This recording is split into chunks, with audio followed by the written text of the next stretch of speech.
From the investigative unit, a man in Zachary claims strangers built a home on land he owns. City Parish says it was a mix-up, but it is legal.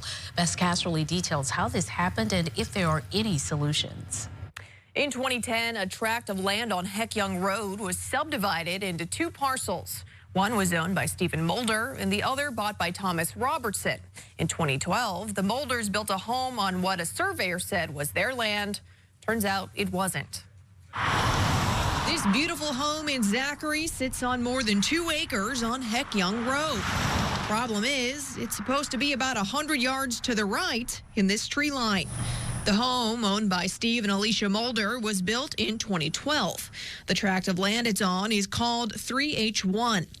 However, 3H1 was bought by this man. No one reached out to us. Right. No one. No one is saying anything. Thomas Robertson in 2011. The surveyor messed up, but the city of Baton Rouge also gave them permits to build at that wrong location. Unbeknownst that a home had already been built on his property, Cash sale, paid for it outright. Robertson legally donated it to his brother in 2015. Someone, without our permission, had built a house on the land. In fact, he says they didn't find out about the home and its owners until 2018. We don't have access to the property.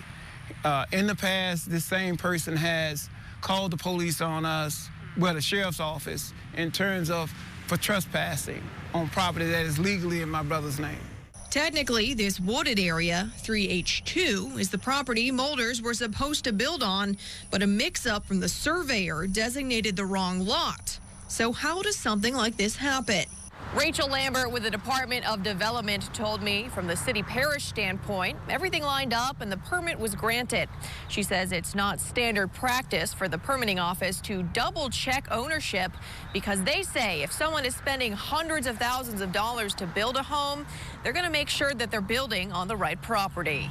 We've been trying to resolve this problem with them, and the homeowner, he's not talking to us. His lawyers are not talking to us.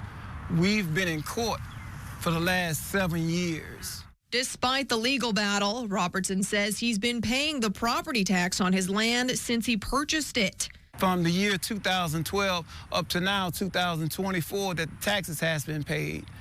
The person who is on the land has never paid the taxes, nor do they pay rent, which adds up to more than $10,000. That, on top of their legal fees to fight this in court, has been taxing. It's my brother's land, you know, and we're citizens, so we're gonna go about the business of the city in terms of being law-abiding citizens, paying our taxes, doing our part, but we just need this resolved as soon as possible.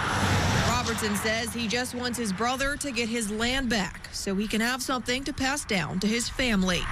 I want my brother to be able to have his back rent and his land that was clearly purchased for him and given to him.